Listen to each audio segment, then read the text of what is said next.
Oi, viajantes da vida! Você está achando aí a vida difícil de ser vivida?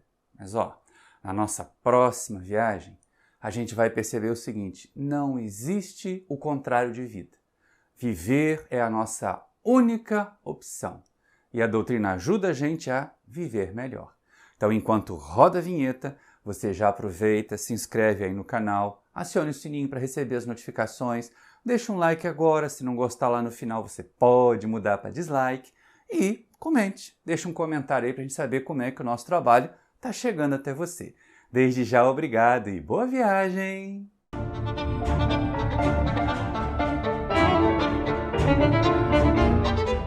Queridos irmãos, queridas irmãs do Centro Espírita Paulo de Tarso, vamos mais uma vez com Jesus nesse momento de estudos. Muitas pessoas, mas muitas pessoas mesmo, nos centros espíritas, nas igrejas, até nas ruas, têm lamentado assim: ai, a vida está tão difícil, ai, como está complicado viver. E é verdade, não está fácil viver, ainda mais nesses tempos tão bicudos, de tanto desentendimento, de tantas privações materiais, de ameaças de enfermidades. Muitas pessoas podem dizer: a vida está impossível. Mas qual é a alternativa, gente? Qual seria a opção que nós temos? Olha só que interessante. Muitas vezes as pessoas pensam assim, na ideia de que se elas morrerem, na outra vida, ou numa outra situação, ou num outro plano, elas vão estar melhores. É um grande engano. E principalmente quando as pessoas pensam em fugir da vida pelo suicídio, pondo fim à existência que elas dizem não suportar. E aí, certa vez, há alguns meses, estava fazendo a minha caminhada matinal. Olha só que coisa, né? Um momento em que eu escuto música, em que eu faço as minhas preces, em que eu busco reflexões também, meio abstraindo até do caminho. Mas, nesse momento em que eu estava pensando aqui quais seriam as novas atividades do canal, que temas eu teria, a benfeitora irmã Rosália fez uma sugestão de que nós trabalhássemos intensa e rapidamente neste ano e vários anos a seguir a ideia de não ao suicídio, de que viver vale a pena. Mais do que criticar o suicídio, disse ela, vamos valorizar a vida, meu filho. E aí eu falei: bom, mas tudo bem, a gente espera lá no canal, quando chegar o mês de setembro, a gente faz as lives, a gente faz os vídeos. E ela volta e diz assim: não, é urgente. E aí, em 2022, nós começamos essa tarefa. Já no mês de julho, convidamos amigos queridos, o nosso Quincas Veloso, o nosso Wellington Mello, e fizemos uma live no nosso canal exatamente com essa proposta de que viver vale a pena, de que vale a pena viver. E daí para frente, temos trabalhado o tema, por isso trouxemos para vocês hoje aqui em estúdio, para a gente poder fazer um bate-papo, deixando os links daquilo que nós referenciarmos aí para vocês que estão assistindo no YouTube, lá na descrição do vídeo, qualquer música, qualquer coisa que nós referenciarmos aqui, pode ter um link aí para você acessar depois de assistir a gente aqui. Mas é importante a gente considerar isso. Quando se pensa em suicídio, quando se pensa nas campanhas em louvor à vida, muitas vezes se tenta assustar a pessoa, até a visão espírita, de assustar as pessoas com a consequência. Nas outras formas religiosas de pensar, o suicídio é apresentado como um delito, que as criaturas vão para o inferno. No espiritismo, muitas pessoas também encaram como um crime. Se esquecem que a lei divina é lei de justiça, amor e caridade, mas a gente vai chegar lá.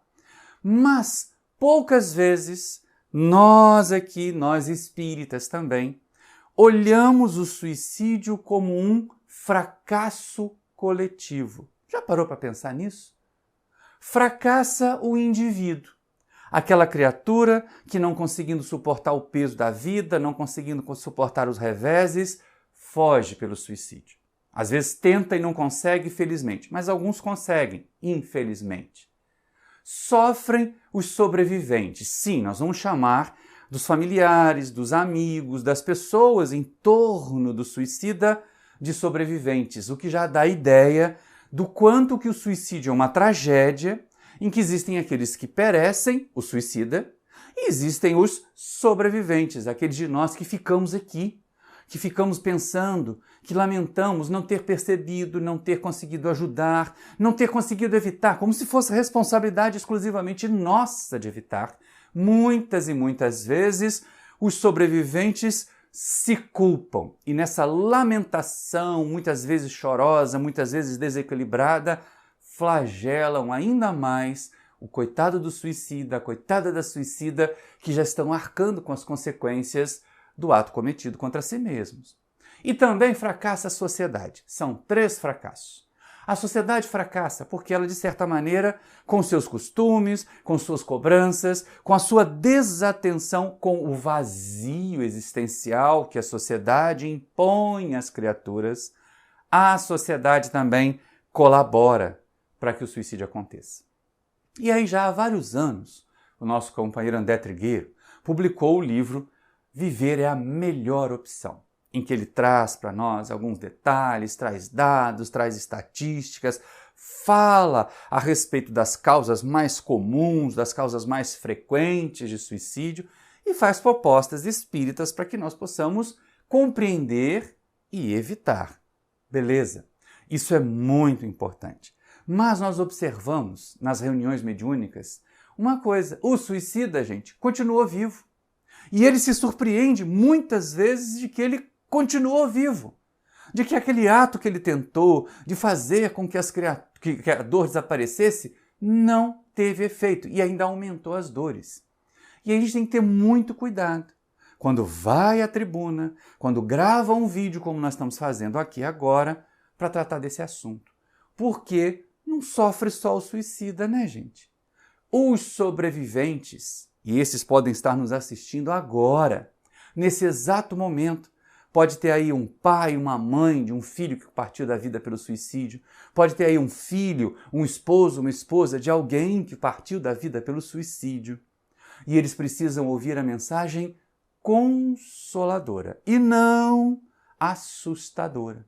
Mas a gente dizia, nas reuniões mediúnicas, a gente tem a felicidade de colaborar em reunião mediúnica já há quase 40 anos, a gente percebe quantos e quantos suicidas que comparecem, porque a espiritualidade tem esse cuidado, tem esse detalhe. Aqui na nossa reunião do Centro Espírita Paulo de Tarso, com certa frequência, nós recebemos para o socorro alguns suicidas. E todos eles, é a generalidade, eles não queriam morrer, eles queriam acabar com a dor.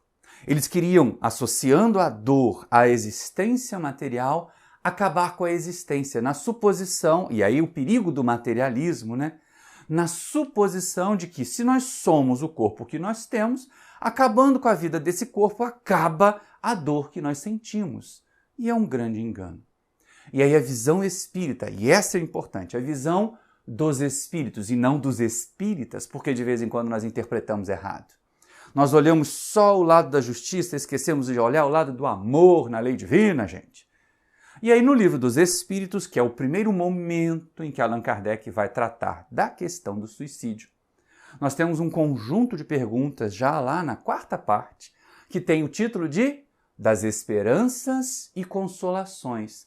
Uai, Maurício, mas aqui no Livro dos Espíritos, quando vai tratar do suicídio, que é uma tragédia, já te falou, uma tragédia em que existem aqueles que desencarnam, os suicidas, e a tragédia que tem os sobreviventes, que sofrem também. E que sofrem muito, muitíssimo. Mas aqui no Livro dos Espíritos, justamente na parte que trata das esperanças e consolações. Sim, mas é o capítulo 1, que trata das penas e gozos terrenos deste momento. Aparece o item suicídio nas questões 943 até 957. É um conjunto de perguntas para que não é, o codificador foi de uma sabedoria ímpar. Porque ele foi fazendo questões, trazendo colocações que no seu tempo e nos tempos de hoje, porque muita gente romantiza. Quando eu era mais jovem, principalmente lá no meio universitário, e surgia alguma notícia assim de suicídio, algumas pessoas achavam até que era um ato de coragem. Olha só, tamanha perturbação, que era um ato de coragem por fim à própria existência, por não aguentar mais sofrer. Tinha a questão de pôr fim à vida porque estava envergonhado, de pôr fim à vida porque estava, passando por um problema afetivo rompido, um rompimento muito sério, um amor muito grande, e aí imaginava aquela coisa romântica, Romeu e Julieta, que se suicidam e vão viver juntos. Não vão viver juntos. Não nos iludamos disso. Então aqui no livro dos Espíritos, essas questões o codificador vai buscando no seu tempo e nos tempos de agora, alguns motivos que eram apresentados à época para o suicídio. E os benfeitores espirituais vão desmontando com argumentos fortes, com argumentos verdadeiros, mas com argumentos amorosos. Todas essas justificativas, todos esses motivos para o suicídio. A começar para o fato de, quando Kardec pergunta aos benfeitores espirituais se nós podemos dispor da nossa própria vida física, da vida material, lembrando disso, a gente vai chegar a essa conclusão mais adiante, porque o oposto de vida não é morte, o oposto de morte é nascimento. A gente nasce, vive na matéria, morre e continua vivendo no mundo espiritual. E antes de nascer, continuava vivendo no mundo espiritual. Então, vida não tem oposto. Vida não tem contrário. Vida é vida sempre. Daí o título do nosso estudo, deste vídeo, viver é a única opção. Não é só a melhor, como o nosso André colocou lá no livro dele. É a única que sobrou. Porque vida vai existir sempre. E aí a questão é como nós queremos viver. Como nós decidimos fazer o nosso viver na matéria e fora dela. Essa é a questão que se coloca. E aí, na questão 944 do Livro dos Espíritos, Allan Kardec pergunta exatamente isso. Se dispor da vida física, se pôr fim à vida física, é uma transgressão à lei divina. E os Espíritos respondem que sim. A transgressão todas as vezes que nós abandonamos a escola, que nós abandonamos a proposta evolutiva, que nós retardamos o nosso progresso, porque é isso que o suicídio ou que a morte extemporânea fazem. Elas interrompem uma encarnação, e uma encarnação é um ano escolar, vamos colocar assim, é um período de aprendizado do espírito para que ele evolua, e isso é interrompido antes do tempo. Isso é interrompido, aí é ser contrário à lei divina. Mas o problema é que a gente encasquetou aqui aquela ideia de ter medo de Deus. Século XIX isso, né? As pessoas que eram muito piedosas eram ditas tementes a Deus, como se Deus fosse para ser temido e não amado. Mas Jesus nos ensinou a amar a Deus sobre todas as coisas, ao próximo como a nós mesmos, e ainda nos chamamos Deus de Pai, e não aquele Senhor dos Exércitos. Pois é, então a nossa visão tosca, equivocada, limitadinha, fica na violação da lei de Deus apenas do ponto da justiça. Apenas assim, violou a lei, agora vai ser castigado. Mas nós nos esquecemos, eu falei no começo.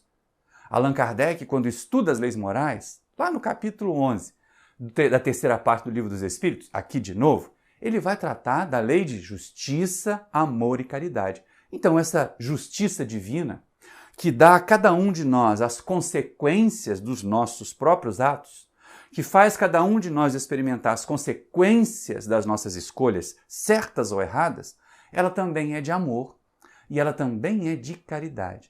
Então vai ser adoçada, não existe penas irremissíveis, não existe castigo irremissível, condenação ou crime, como aparece na questão 944, irremissível. É um erro, é um equívoco, é uma violação da lei divina, sim, mas a lei divina é de amor e é de caridade. Então virão também as mãos da caridade nos socorrer, aqueles que sucumbiram pelo suicídio, aqueles que fracassaram em outras áreas da vida e nos permitir novas chances. Aí está o amor, que faz a justiça ser muito mais eficiente, porque é aquela justiça que regenera, é aquela justiça que impulsiona para o crescimento. Então nessa questão a gente percebe o seguinte, olha, tudo bem, é uma violação das leis divinas, mas não vamos ficar só na justiça, né? Que muitas das vezes na nossa cabeça é só vingança, como se Deus se vingasse de nós porque nós fizemos um erro grave. Não, gente, presta atenção. A única coisa que é fatal na lei divina inteira é que nós vamos ser felizes. Então ficar ali apregoando, falando que nós somos criminosos e irremissíveis, que o suicídio é um crime hediondo, que o espírito vai sofrer muito e descrevendo os sofrimentos. Imagine as criaturas que vão ouvir. A doutrina espírita não é uma doutrina de consolação, não é o consolador prometido por Jesus, então pensa aí comigo, raciocina aí comigo. Imagina que tem uma mãe de um suicida assistindo a palestra que nós estamos fazendo. Se a gente só falar do lado sombrio, do lado horroroso, do lado do sofrimento que o suicida experimenta, essa sobrevivente não vai sair mais desconsolada do que chegou na nossa casa espírita? Pois é. Então nós não vamos faltar com a verdade, nós vamos ter que apresentar a verdade, nós não vamos negar. O suicida se frustra, o suicida sofre, os sobreviventes sofrem. Algumas vezes eles também têm parte de responsabilidade nisso. Às vezes não têm, são surpreendidos, ficam decepcionados porque gostariam ou precisariam ter aquela criatura junto delas para o seu próprio processo evolutivo, mas chegará um momento em que nós teremos outra oportunidade, outra chance, o recomeçar, gente. O recomeçar faz parte da lei divina. Então você aí, mãe, pai, cônjuge, marido, esposa, filho de alguém que deixou a vida pelo suicídio. Quando eu faço as minhas orações, eu me lembro de algumas pessoas que eu conheci ao longo da minha existência e que deixaram a vida por suicídio. Alguns amigos muito queridos até. Outras pessoas que na infância foram importantes, marcaram a minha passagem por aquela fase, ainda com brinquedos, com agrados ou com uma presença que trazia alegria. E se suicidaram, fugiram da vida pelo suicídio. Então eu lembro deles sempre como alguém que vai receber novas chances, novas oportunidades. Pense assim, mãezinha, pense no seu filho e na sua filha assim, acolhido por Deus, e não aquela coisa do sofrimento. Isso vai acontecer por um tempo. O resultado, até para que fique marcado bem o desejo de não fugir de novo, ocorrerá. Mas lembre-se, da mesma forma como nós aqui acabamos por entender, por voltar a ter bons pensamentos por esse ente querido que fugiu, Deus, que ama muito mais do que nós, vai permitir outras chances.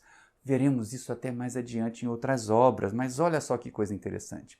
Allan Kardec, então, logo no começo desse conjunto, antes dessa questão 944, ele faz uma pergunta aos amigos espirituais, olhando a sua sociedade, olhando a realidade das criaturas que fugiam da vida pelo suicídio, ele pergunta: qual é ou o que leva as criaturas ao desgosto pela vida e o desgosto pela vida que leva ao suicídio?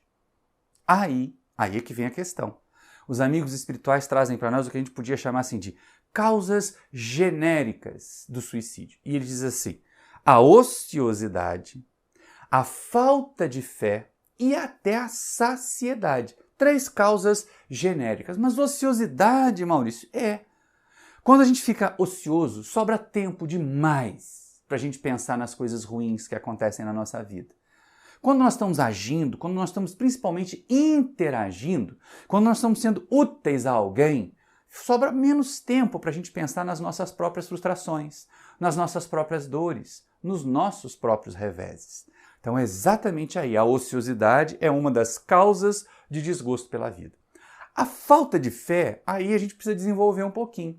Porque, de novo, lembrando lá as nossas conversas com irmãos suicidas nas reuniões mediúnicas aqui do Paulo de Tarso e de outras casas em que eu participei, a gente percebe o seguinte: muitos desses tinham crenças religiosas, eram religiosos. Aliás, uma notícia, uma informação, um dos grupos espíritas aqui da Universidade Rural, o grupo Amélie Boudet, que depois se juntou com os demais para formar o núcleo espírita da universidade, ele nasceu exatamente de uma conversa, de um atendimento fraterno, vamos dizer assim, que eu tive que fazer com um dos meus alunos. Ele chegou entristecido um dia, fazia pesquisa lá no nosso laboratório, mas que o primo, e olha só, o primo que já o estava levando a conhecer o Espiritismo, que ia com ele na reunião da mocidade, havia se matado. E havia montado todo um cenário, deixado uma carta de despedidas, usado uma camisa de encontro de jovens espíritas, olha só, como cenário. E ele estava muito triste, não estava compreendendo. E naquele momento, quase 30 anos atrás, a gente tinha mais dificuldade de falar sobre isso também. Nós também ainda tínhamos aquela visão de que só o lado negativo ficava do suicídio. Aí eu falei assim, vamos estudar? Vamos pegar aqui o Livro dos Espíritos e estudar essa matéria, estudar a doutrina, que aí você vai encontrar consolação. E assim nasceu o Grupo Amélie Boudet, que depois agregou outros alunos e acabou fundando o NEU ali também, junto com outros grupos mais antigos até que já existiam. Então é interessante a gente pensar nisso, porque assim, a pessoa fica ali achando que a vida não está boa, que não está bem, e essas criaturas têm fé. Fé no sentido da crença religiosa. Então não é falta de fé, só fé. Porque crença religiosa muita gente tem.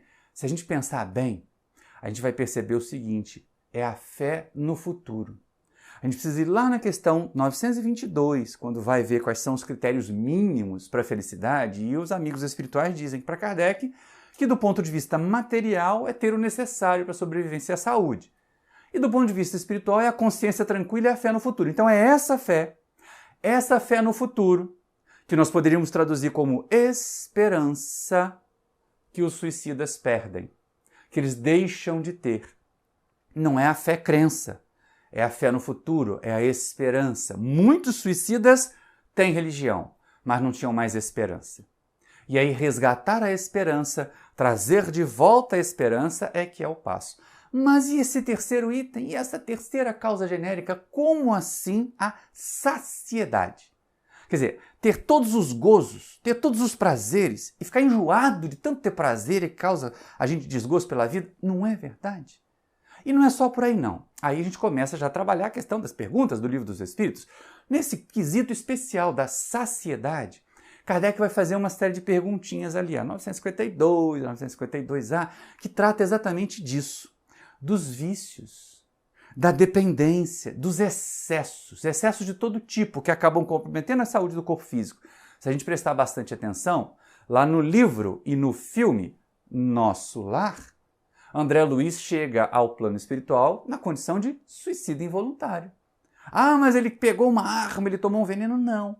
Ele viveu uma vida menos equilibrada que acabou acelerando a morte do corpo físico. Então, esta é a questão. A saciedade aí é a dependência, os vícios, não só a dependência química.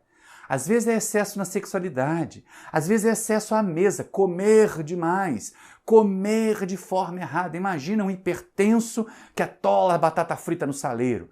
Imagine um diabético que vive comendo torta de chocolate. Eles, de certa maneira, são suicidas. Eles acabaram criando essa dependência, acabaram estabelecendo para si esse critério do excesso e acelerando, então, a sua desencarnação. Então, essas são as causas genéricas, que, de certa maneira, são bem trabalhadas ali. E a gente percebe o seguinte, olha, em todas elas vai depender de nós a atitude libertadora. Lembra? Se existe a causa, a gente pode, sabendo que a causa existe, evitá-la.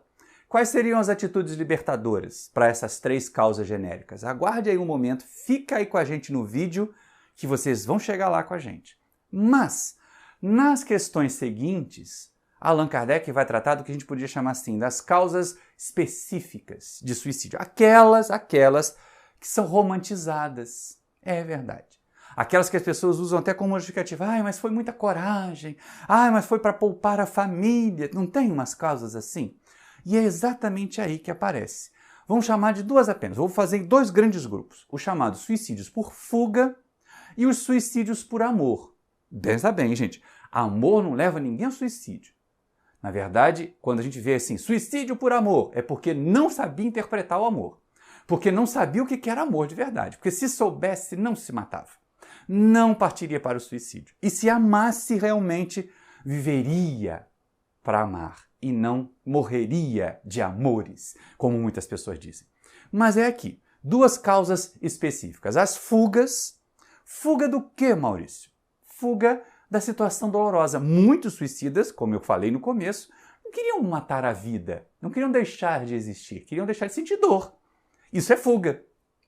E aí muitas vezes é uma doença, é uma enfermidade grave. Lá no livro, agora Memórias de um Suicida, nós vamos ver um professor universitário, com uma mãe também muito positivista, que ao contrair tuberculose, que no século XIX era quase uma sentença de morte, resolveu acelerar a partida para não passar vergonha das hemoptises, daquela situação da decadência do corpo físico por causa da tuberculose no século XIX.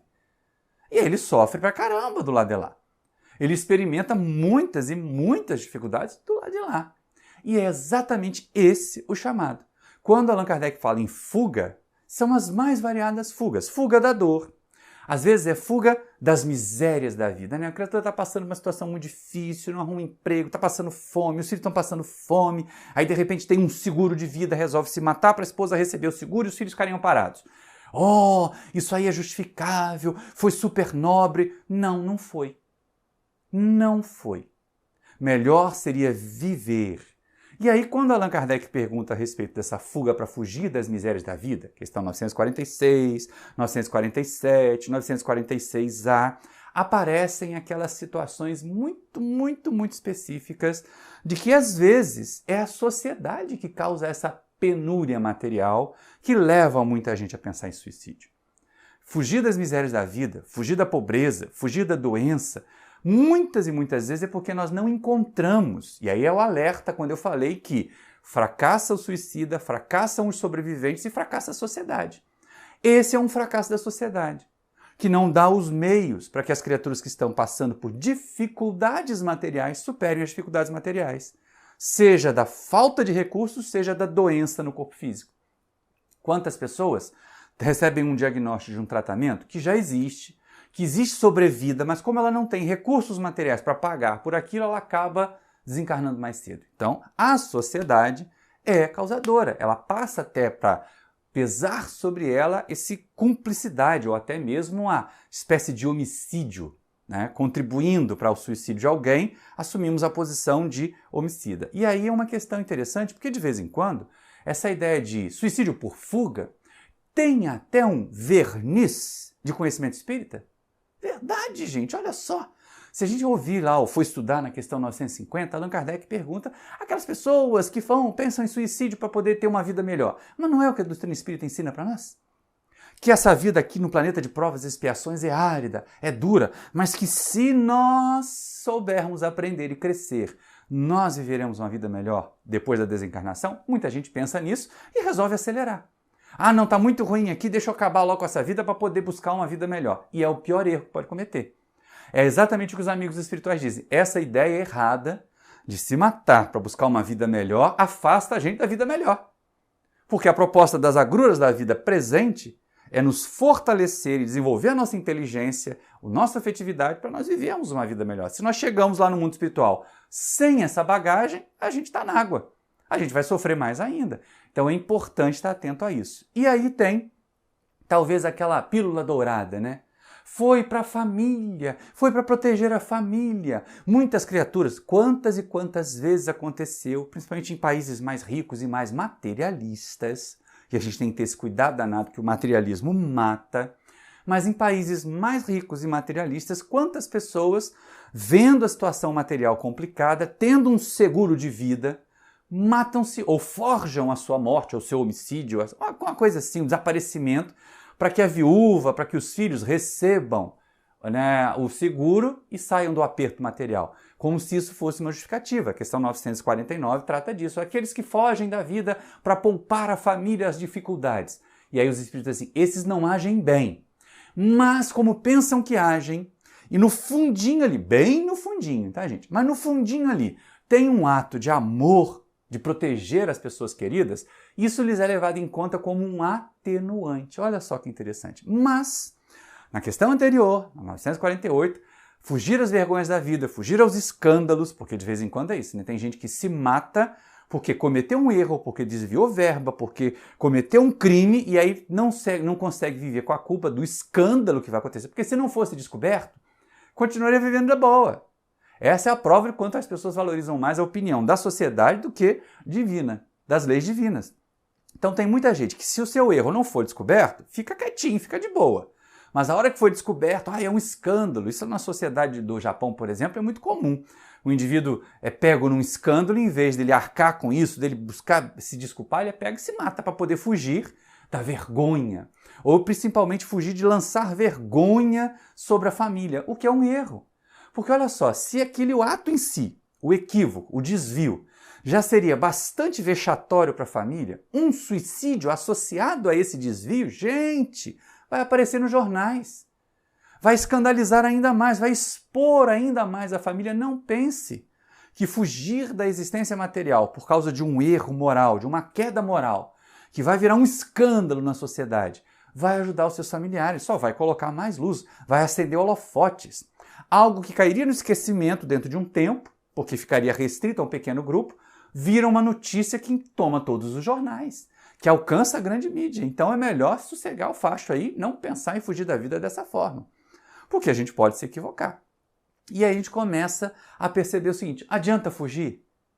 Pelo menos o que os amigos espirituais argumentam é o seguinte, nenhuma dessas justificativas, mesmo as romanceadas, apesar deles apresentarem o atenuante, de que aquele que faz, de que aquele que foge da vida, pensando em poupar a família, tem atenuantes, mas não tem justificativas. Gente, atenuante não é justificativa, não é verdade? A gente tem que estar bastante atento a isso. Então, pensa aí comigo. Se essas fugas todas não deram bom resultado, imagina o outro lado da causa específica, que são chamados suicídios por amor. Gente, essa história de suicídio por amor faz uma confusão danada. Ah, mas a criatura viveu, acabou contraindo uma doença, é um suicida. De repente, não. E é exatamente aí que Kardec começa a perguntar, na questão 951. Se aquelas pessoas abnegadas, se aquelas pessoas que expõem a própria vida, seja combatendo uma peste, seja num movimento de defesa da sua comunidade, ela se expõe, ela se coloca diante de um projétil para salvar alguém querido, se essa pessoa é um suicida. E aí os amigos dizem assim, não, aí aparece uma coisa importante, ó, Livro dos Espíritos, questão 951. Quando não existe a intenção de morrer, não é suicídio. Opa, isso é interessante. Porque a consequência pode ser a morte do corpo físico. Mas não é suicídio. Mesmo a pessoa se colocando na frente de um carro, se jogando na frente de um automóvel para empurrar um filho que estava no meio da rua, ou então na frente de uma bala para poder receber o projétil no lugar de um ente querido, isso não é suicídio. A abnegação não é suicídio. O trabalho no bem, aquela criatura que foi lá ajudar as pessoas que estavam passando por um problema de uma doença muito grave, por exemplo, Eurípides Barçanufo e Anália Franco, ambos desencarnaram durante a pandemia de gripe espanhola, no início do século XIX. Nenhum dos dois é suicida, apesar de terem exposto a vida o tempo todo cuidando de doentes da gripe espanhola. Até contraírem a doença e já com o corpo combalido, desencarnaram. Mas olha que interessante, não é? Então não são suicidas porque não tinham a intenção de morrer. Mas depende da intenção, porque de vez em quando a gente diz, eu vou morrer pela minha pátria lá na guerra. Tem um monte de guerras acontecendo pelo mundo aí. Tem alguns até que são voluntários, que se colocam como mercenários para ir defender uma causa. É louvável e não é suicídio se for defender uma causa, se for defender a família, se for defender a sua nação. Mas assim, não, eu vou me alistar porque eu não tenho coragem de dar um tiro na minha cabeça. Mas aí eu vou lá e o outro, meu inimigo, dá um tiro e eu morro. Aí tem intenção de morrer, né? Aí tem intenção de fugir da vida. Passa a ser suicídio, mesmo quando a criatura está lá com a suposição de que vai ser um herói de guerra. Olha como é que é perigoso essa história de herói de guerra. É melhor que não ocorram guerras, né? Melhor que não tenha guerra, para que não tenha mortes desnecessárias. O que nós deveríamos pensar nessas horas é melhor eu viver pela causa, viver pelo amor, do que morrer pela causa, morrer pelo amor. Mas, se for mesmo extremamente necessário, se for inevitável, morrer pela causa não é suicídio se não tiver o interesse de morrer. Se tiver o interesse de vivenciar a causa, de estabelecer a causa, o que coloca na mesma condição, aí questão 954, aquelas criaturas que não tinham a intenção de morrer, portanto não são suicidas, mas que tinham atividades perigosas. Por exemplo, policiais, bombeiros, atletas de alto risco, todos eles não têm intenção de morrer. Se não tem intenção de morrer, não é suicídio. Às vezes tem. Não, vou ser policial porque uma hora alguma bala me acerta. Não, vou ser bombeiro porque uma hora despenca um prédio em chamas em cima de mim e eu estou cansado da vida. Isso aí tem a intenção de morrer, aí é suicídio. Mas a ocupação em si, a atividade em si, 954, não é suicídio. Até aquelas da nulidade. Também tem uma pergunta muito interessante, que é a 955. No caso daquelas mulheres que no Oriente eram queimadas juntos com maridos mortos, as viúvas. E aí Jesus Espírito diz assim, mas elas são nulas, a sociedade ali coloca a mulher como uma criatura de subalternidade, um elemento de segunda classe, não tem nem direito de escolher. Se elas pudessem, não escolheriam se queimar junto com os maridos, não. Então elas não são suicidas. Ao contrário, elas foram assassinadas por um costume social. E essa é uma questão importante. A nulidade de capacidade de raciocinar, a nulidade de entendimento, nos leva a essa situação de sermos vítimas da sociedade e não suicidas. Mas é importante a gente estar sempre atento a isso. É lógico, São essas perguntas que vão trazendo, fica aí então a busca da consolação no entendimento, mas aqui no Livro dos Espíritos nós temos essa abordagem teórica, até chegar na questão 957, que muitos de nós entendemos equivocadamente. Ou ficamos só na letra que mata, esquecemos de buscar ali o espírito que vivifica.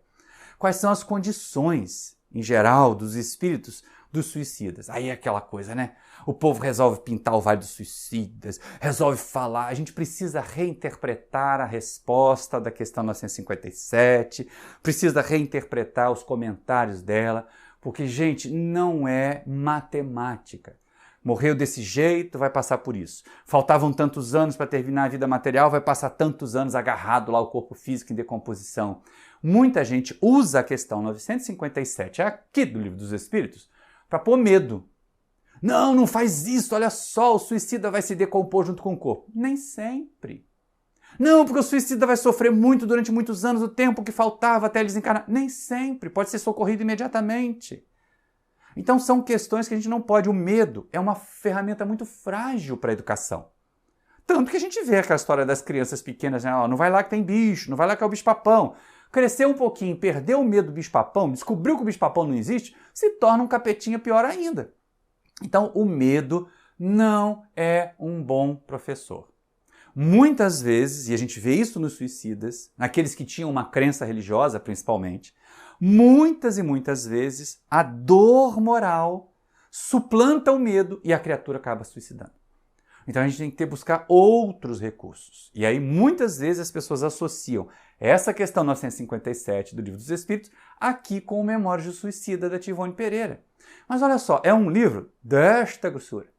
Memórias de um Suicida é um livro grande, tem quase 700 páginas. E o povo fica ali agarrado, às vezes em palestra inteira, descrevendo o primeiro capítulo que trata do Vale dos Suicidas, dos sofrimentos, das cavernas, das privações, das dores. E tem todo um outro livro, recomendação, para aqueles que já estão um pouquinho mais amadurecidos, que já estudaram aqui o Livro dos Espíritos, que já avançaram um pouquinho mais na doutrina, estudar com carinho os capítulos seguintes, para a gente perceber quanta assistência, quanto carinho, quanto cuidado os suicidas têm. Não é só o primeiro capítulo do Vale não, gente. Passa do capítulo do Vale. Se está parecendo pesado demais, pula o capítulo do Vale. E vai lá para eles já socorridos. Vai lá para eles na instituição, que tem um nome muito sugestivo, dos Legionários de Maria. Porque a gente começa a pensar o seguinte, aí de novo você mãezinha, você paizinho, você meu irmão, minha irmã, que teve um esposo, uma esposa que partiram, um filho. Maria de Nazaré recebeu a incumbência de ser a tutora dos suicidas. Incumbência dada por Jesus. Aparece nesse livro essa referência e é interessante que nós tenhamos atenção. O espírito mais amoroso, o espírito mais maternal tem a tarefa. Lembra, seu ente querido que suicidou, em algum momento, quando já estiver em condições, vai ser amparado por Maria de Nazaré e os seus legionários. Ninguém vai estar perdido. Ninguém vai sofrer para sempre.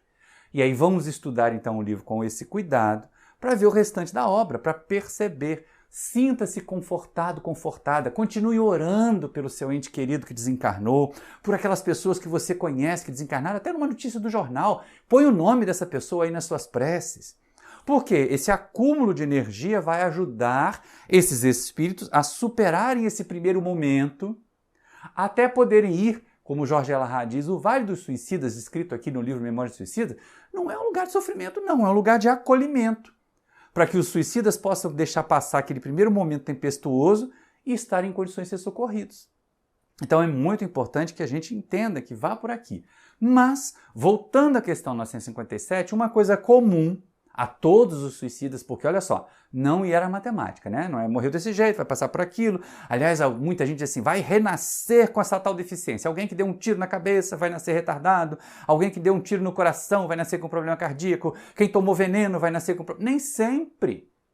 Nem sempre. Pode ser que a criatura renasça com um corpo físico perfeito e que não adoeça, porque ela vem já mais consciente para trabalhar, para servir, para reparar antes de expiar. Essa é a questão importante. nessa pedagogia divina, quando a reparação vem antes da expiação, a expiação diminui, a expiação é menos dolorida. Então é isso que acontece com muitos suicídios. E pode acontecer sim, de ter que passar mais uma vez pela prova para mostrar resistência a ela. Acontece. No caso aqui do Memórias do Suicídio, o Espírito Camilo diz que ele teria que passar de novo pela prova da cegueira que desencadeou o seu suicídio lá no século XIX. Mas é aquele caso. Uma coisa que é comum a todos os suicidas, e o que traz de novo o nosso tema do estudo desse vídeo, é que a decepção. Eles queriam acabar com a dor, acabando com a vida. E aí tem duas decepções. A vida não acabou, porque vida só tem uma. E pior, a dor aumentou. Tem todas as dores que tinham antes e ainda agora tem a dor moral. Tem a dor do lamento dos sobreviventes que ficaram, que estão sofrendo, que algumas vezes não conseguem entender, não conseguem superar, se deprimem, adoecem. E isso pesa também sobre o suicida. Cuidado para a gente não lançar para o suicida, que já está passando por um momento tão difícil, mais esta culpa do nosso pesar, do nosso sofrimento, das nossas lamentações.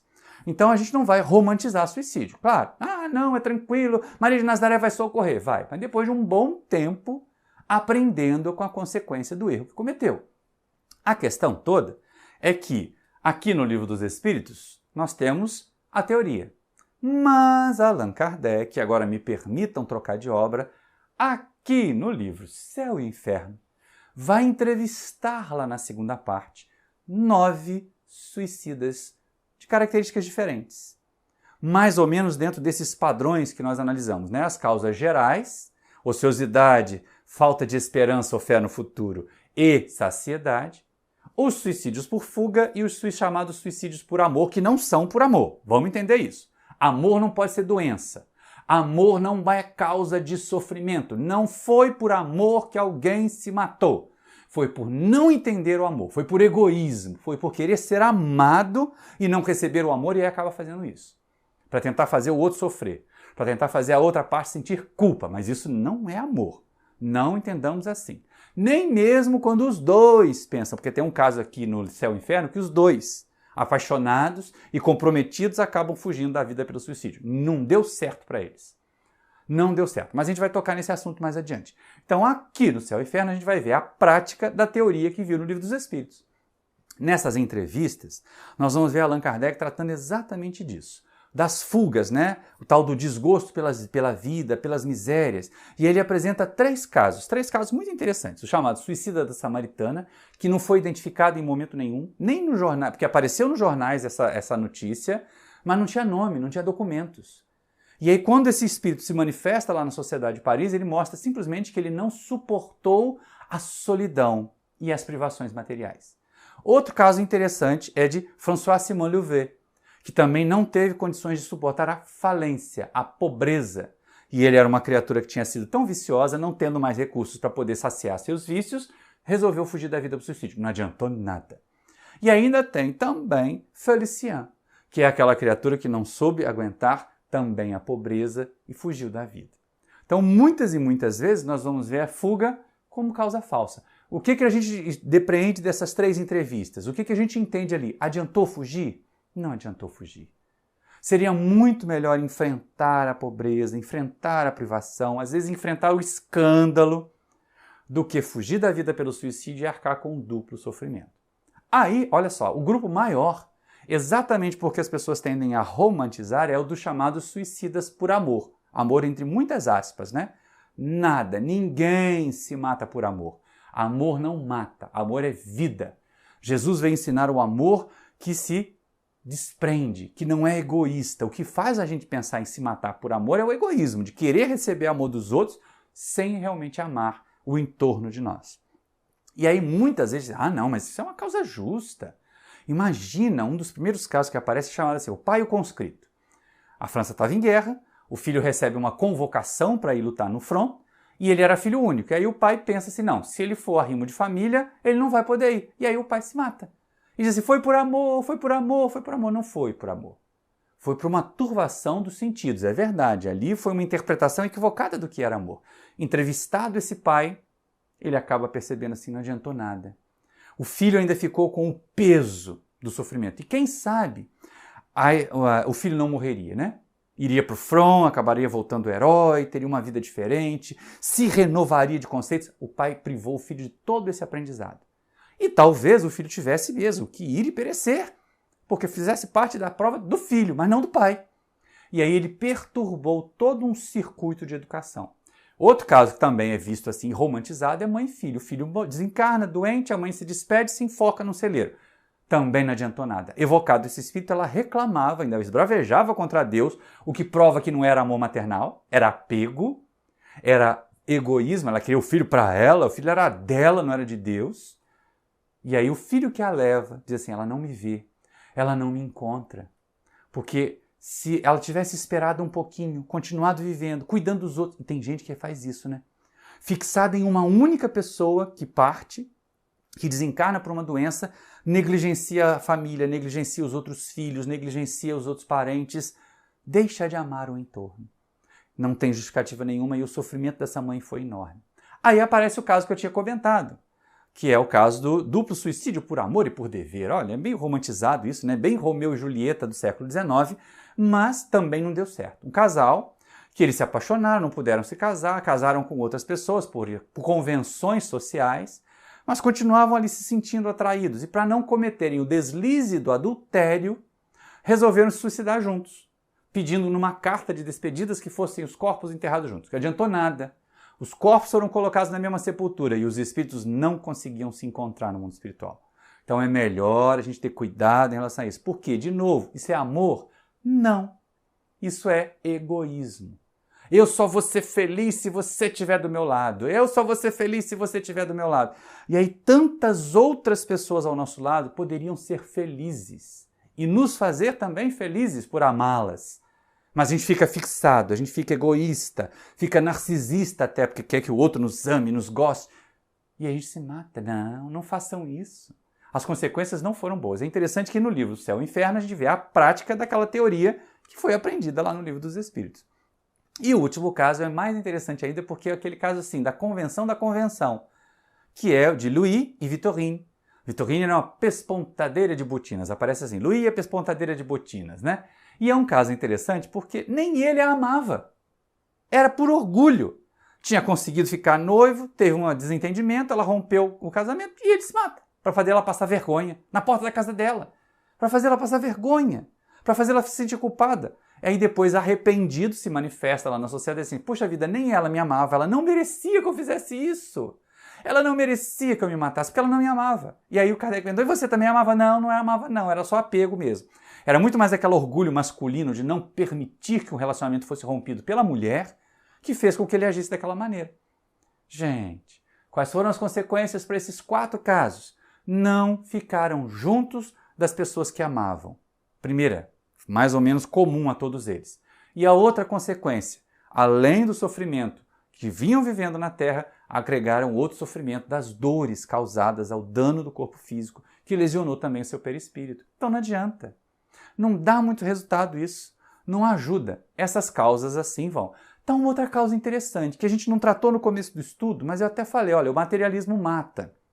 Essa é uma frase de Kardec que aparece num dos números da Revista Espírita.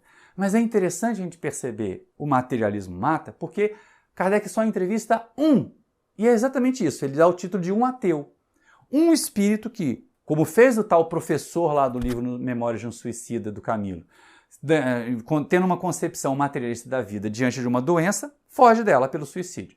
Esse espírito fez a mesma coisa, ele envelheceu, ele ficou dependente, ele ficou muito doente e resolveu extinguir a vida. E aí Kardec entrevista ele, suicida, e o irmão dele, que também era materialista, mas não era suicida. E aí, o sofrimento do suicida, a decepção do suicida era muito maior. Então, de novo, vem o alerta, o materialismo mata e a gente precisa combater.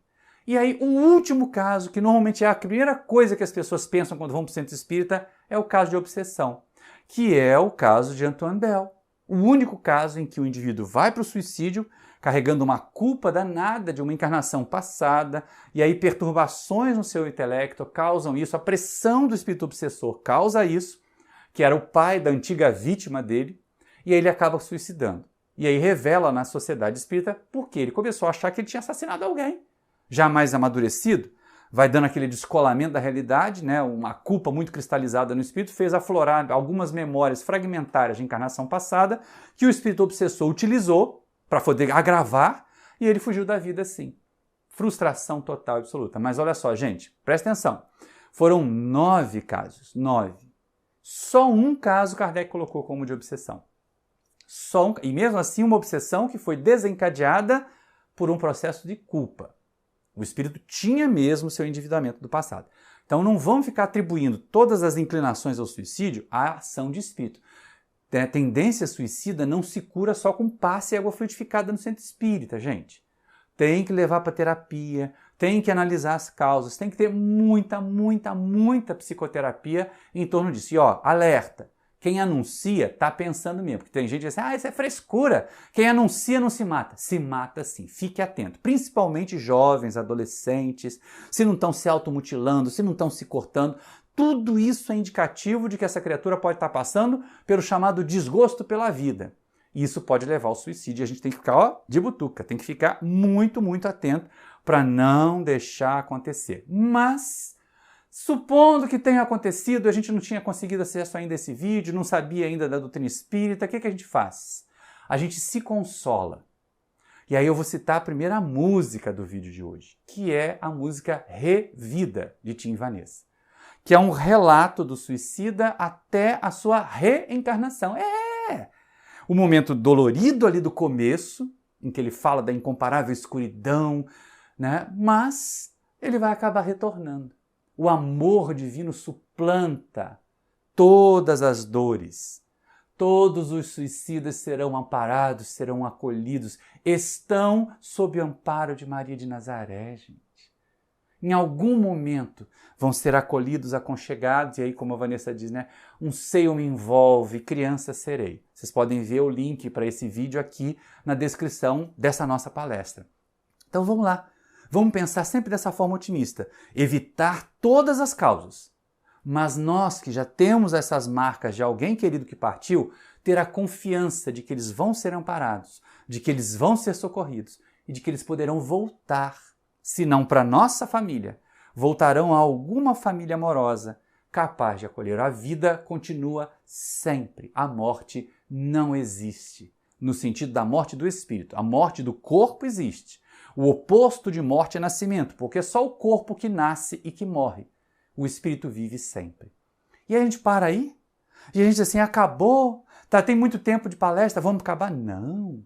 Rapidinho, vamos bater um papo aqui agora sobre as propostas da doutrina espírita para a gente superar, principalmente as 3 causas genéricas de suicídio. Lembra lá na questão 943? Agora sai o livro do Céu e Inferno aqui, volta o livro dos Espíritos para a gente poder terminar. Mas, para a gente poder voltar aqui na questão 943, ociosidade, falta de fé no futuro, que é a esperança, né? E saciedade. Como a doutrina espírita pode nos instrumentar para vencer as causas genéricas do suicídio? E aí vem a questão importante. Vai nos instrumentar apresentando para nós a possibilidade de nós sermos úteis para combater a ociosidade, para combater aquela sensação de menos-valia, vamos nos engajar. Estão vendo esse botão aqui? Vai aparecer a mãozinha aqui agora, é o símbolo do Fraternidade Sem Fronteira, que é dos caminhos que a gente pode utilizar para ser útil. A gente pode fazer isso visitando as crianças no orfanato da nossa cidade, o abrigo de idosos no orfanato da sua cidade, no abrigo da sua cidade. E aí a gente vai começar a se sentir útil. Ah, mas a criatura está deprimida, ela não sai do quarto, então pega e vai junto. Agora não se deixe escravizar, não é? Ajudar o outro a se sentir útil não quer dizer que o outro vai ter que ser carregado por nós. Nós não podemos tirar o outro da ociosidade, fazer com que essa outra pessoa que está deprimida, que está pensando em suicídio, se sinta útil vivendo a vida dela. A gente tem que estimulá-la para viver. E aí vem a outra questão, a falta da esperança. Como é que a doutrina espírita pode nos trazer esperança? A primeira delas, a gente já tem logo de cara, assim, no frontispício da doutrina, né? Doutrina espiritualista. Acabar com a ideia materialista. Acabar com a ideia de que nós somos esse corpo. Acabou nessas células, adoecer nessas células, a gente não tem mais nada que esperar, ao contrário. Livres de um corpo doente, nós vamos ter muito mais para viver. Então, destacar a imortalidade, exaltar a continuidade da vida. E diante dos reveses, diante das dores, com a lógica que a doutrina espírita nos traz, lá buscando de repente no Evangelho segundo o Espiritismo, no capítulo 5, as explicações dos porquês das dores da vida, para ajudar as criaturas a suportarem. Lembra, a vida material é passageira. A vida do espírito é para sempre. Então uma doença no corpo deixará de existir se nós acreditarmos assim que o corpo deixar de ter vida. O espírito não vai carregar essa doença se ele não consolidar essa doença nele mesmo. A mesma forma, outras privações, a privação material, a pobreza, isso tudo vai passar. Isso tudo é passageiro. Aguenta aí mais um dia. Não é assim que o pessoal que trata a dependência química faz? Faz a proposição de aguentar mais um dia, suporta aí. Pois é. Então é mais um dia para suportar as provas da vida, mas isso é esperança. Isso é fé no futuro. O futuro será melhor. Será melhor como? Dependendo de como eu fizer. Como eu agir agora no presente para fazer o futuro melhor. Porque se eu cruzar os braços e dizer que eu estou pobre, eu vou morrer de fome, aí morre de fome mesmo. Mas não, olha, está faltando material, está faltando, minha despensa está vazia, deixa eu ver se eu posso fazer um bico, deixa eu ver se eu posso aprender a fazer artesanato e vender artesanato, e assim eu vou tentando segurar as minhas finanças aqui, me sustentar enquanto não vem uma fase melhor, mas uma fase melhor virá. E aí vem a outra sugestão de música, essa em inglês, mas tem legenda, tá? Da nossa querida Ava McMurray. No seu álbum solo, ela tem uma música chamada One More Day, Um Dia a Mais. Tá aqui a imagem dela para vocês verem, a imagem da capa do álbum, para vocês poderem ver. Aí tem uma música muito dita, e ela fala assim, olha, você já foi tão longe, aguenta mais um dia aí, espera mais um dia, voe mais um dia, tente mais um dia. Essa é a fé que se estabelece, a fé no futuro, não é fé crença. Eu sei que Deus vai me ajudar. Deus não vai trazer a comida para você. A gente é que vai ter força para trabalhar, para poder conquistar a comida, para poder conquistar a saúde, para poder conquistar o bem-estar. Sair da situação difícil com fé no futuro significa agir, realizar. E aí vem, finalmente, a ideia da saciedade, quando a gente deixa de ser egoísta. Uma coisa muito interessante que eu ouvi dizer nessas lives que eu tenho assistido é o seguinte, o que é provas e expiações? Tá? Provas e expiações é a criatura querer paz, dinheiro, saúde, felicidade. Só para ela. É o egoísmo. O que é regeneração e felicidade? É a pessoa querer paz, saúde, recursos materiais, felicidade para ela e para todo mundo. Para ela e para todos à sua volta. Isso é felicidade e regeneração. Então, a saciedade vem quando nós abrimos mão do egoísmo em nós, trabalhamos isso. E aí, de novo, Fraternidade Sem Fronteira, aqui no bottom, aqui na mãozinha que vocês estão vendo aqui do meu lado. Vão lá no Fraternidade Sem Fronteira, faz uma pesquisa aí, procura lá assim, org, né, ou ONG, Fraternidade Sem Fronteira, ou fraternidadesemfronteira.org.br, que é o link para você chegar lá. Também vai estar aqui, associado, vai estar ali o link para vocês acessarem direto. Vai lá na descrição e já pega direto o link do Fraternidade Sem Fronteira e analisa se você não pode colaborar. Se você não pode abrir mão de um pouquinho das suas fitas, dos seus banquetes e ajudar alguém que passa fome a não ter fome. Ou ajudar alguém que precisa de medicação para a pele e ter a medicação para a pele que é cara. Então a gente tem os projetos que são amparados, que você pode também fazer aí na sua própria região, não precisa fazer em outro lugar, em outro país. Vai depender das nossas possibilidades, mas seja útil, faça o bem. Entenda que a vida pode ser cheia de atropelos, pode ser cheia de problemas. Mas se ela for vivida com coragem, se ela for vivida com harmonia, se ela for vivida com gosto, a gente não vai pensar em suicídio. Então a doutrina espírita não amedronta ninguém com as dores do suicídio. A doutrina espírita diz assim, viver é muito bom. Viver nos permite aprender. Mas está sofrendo? Sim, mas se você conseguir trabalhar mais, o sofrimento diminui. Ou você vai suportar o seu sofrimento se você ajudar o outro a suportar o dele também. Faz lembrar. E aí é o terceiro link para a terceira música, que vai estar aí na descrição. O nosso querido Gonzaguinha, na canção O Que É, né? Em que ele fala exatamente isso. Nem sempre a vida está do jeito que a gente quer. Mas depende da gente. E viver vale a pena. E ele começa dizendo, eu fico com a pureza da resposta das crianças. É a vida, é bonita e é bonita. E o refrão então, né? Viver e não ter a vergonha de ser feliz.